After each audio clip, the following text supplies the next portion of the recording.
Rebonjour mes élèves, j'espère que vous allez bien. Je vais vous le répéter une autre fois, restez chez vous. Restez chez vous, ne sortez pas. Alors, pour la leçon d'aujourd'hui, il s'agit d'une leçon d'activité de langue, de grammaire, identifier la subordonnée relative. Vous savez très bien qu'on arrive aux subordonnées. On va avoir 3 leçons successives des subordonnées. On commence aujourd'hui par la subordonnée relative. Alors, suivez très bien avec moi l'explication. Les histoires que nous avons entendues sont incroyables. En regardant ces phrases, vous allez voir que chaque phrase contient 2 verbes. Donc, ce sont des phrases complexes. 2 verbes. Ce qui est important ici, dans les subordonnés, ce qui est important, c'est qu'il y a toujours une proposition qui forme le noyau de la phrase. Cette proposition ici, c'est les histoires sont incroyables. Les histoires sont incroyables. C'est la proposition qui forme le noyau de la phrase. L'autre proposition, il donne tout simplement, il enrichit et il donne des explications ou bien d'un mot ici.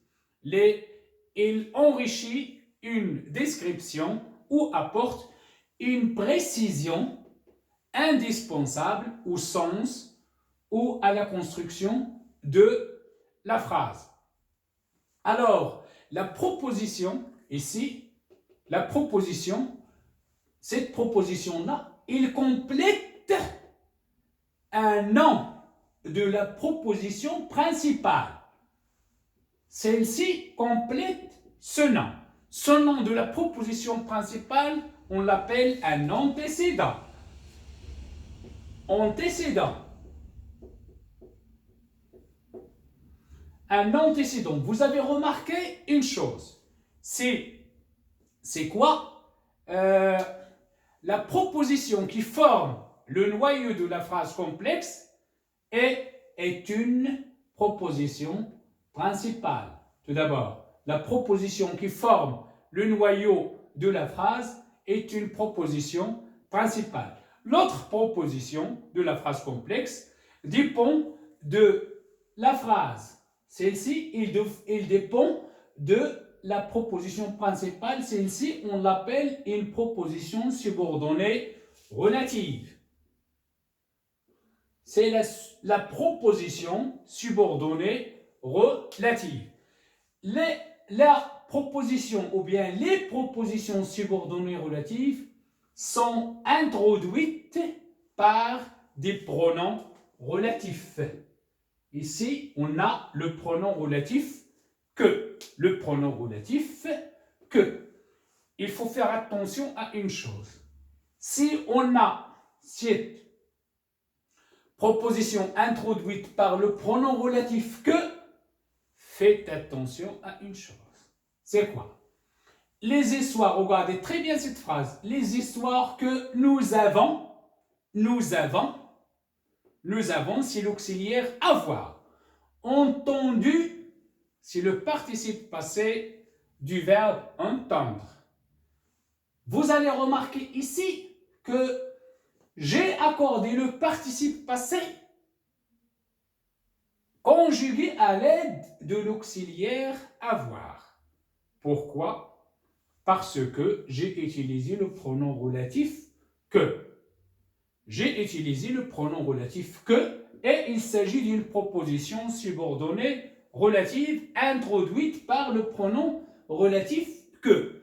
Et je dis très bien le pronom relatif que. Pourquoi? Parce que seul ce pronom relatif m'oblige à accorder le participe passé conjugué même avec l'auxiliaire avoir. Donc ici, les histoires que nous avons entendues sont incroyables.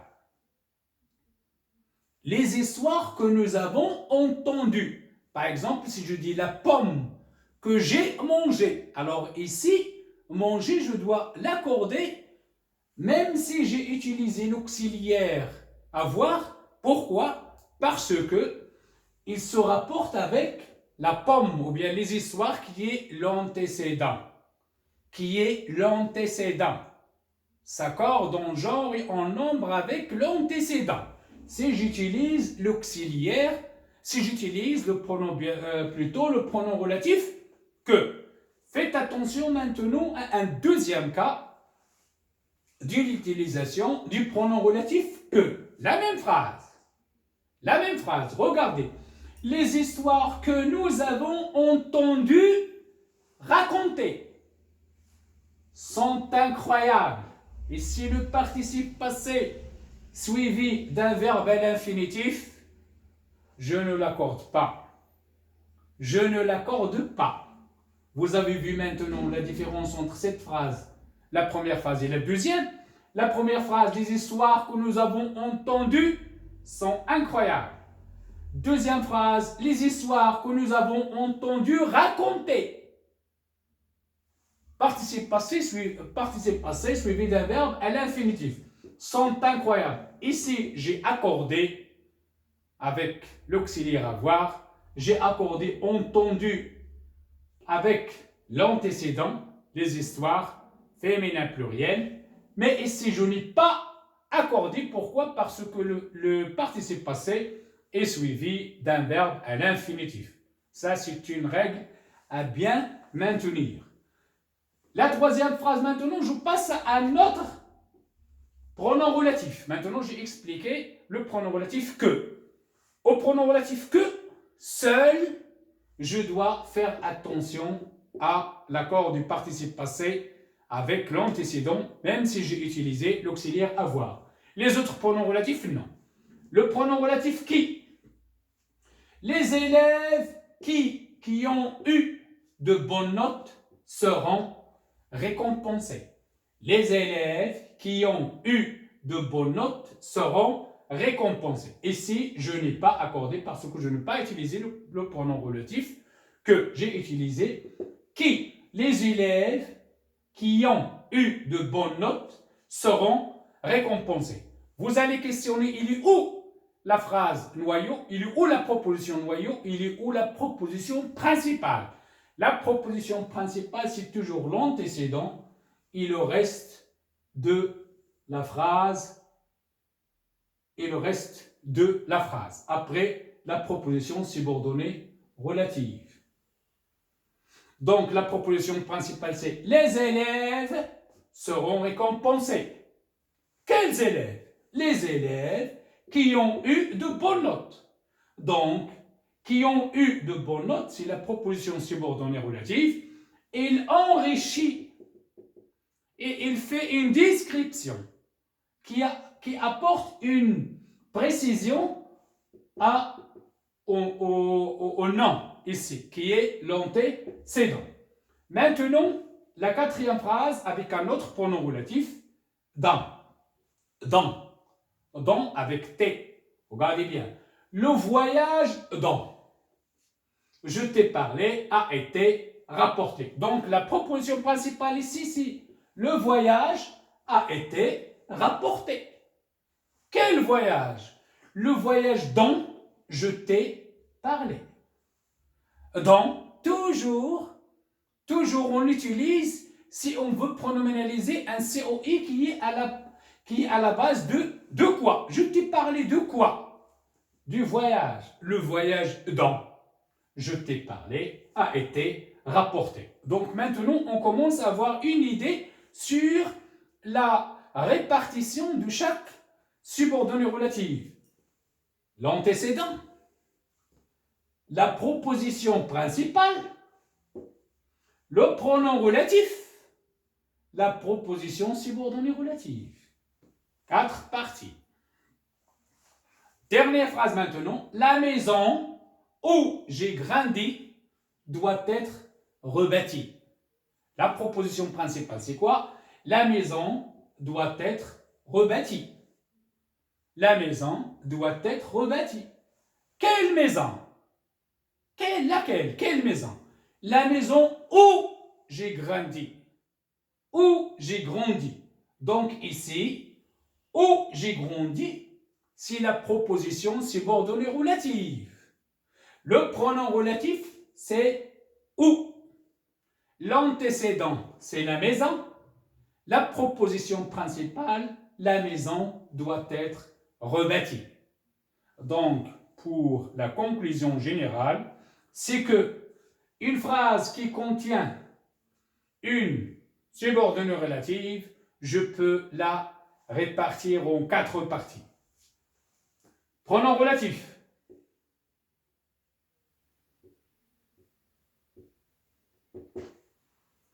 Précédé d'un antécédent. 1. Pronom relatif. 2. Antécédent. La proposition principale, le noyau, l'antécédent et le deuxième verbe jusqu'à la fin de la phrase. C'est la proposition subordonnée relative. Proposition subordonnée relative. Ça, non. La proposition subordonnée relative, plutôt, c'est le pronom relatif jusqu'à la fin de la première proposition que nous avons entendue. Ça, c'est la proposition subordonnée relative. Le reste, c'est la proposition principale. Les histoires sont incroyables. L'antécédent plus le deuxième verbe et la fin de la phrase. Donc ça, c'est la proposition principale. Donc les 4 parties, pour donner une conclusion générale, les 4 parties, le pronom relatif, il peut être que, qui, dans ou bien où. L'antécédent toujours il précède le pronom relatif. La proposition principale, l'antécédent et le deuxième verbe et la fin de la phrase. La proposition subordonnée relative commence du pronom relatif. Donc, par exemple, ici, la proposition subordonnée relative, c'est que nous avons entendu. Ce n'est pas nous avons entendu. Que nous avons entendu. Que nous avons entendu. Qui y ont eu de bonnes notes. Dont je t'ai parlé. Où j'ai grandi. J'espère que vous avez bien compris la leçon d'aujourd'hui. À bientôt, chers élèves.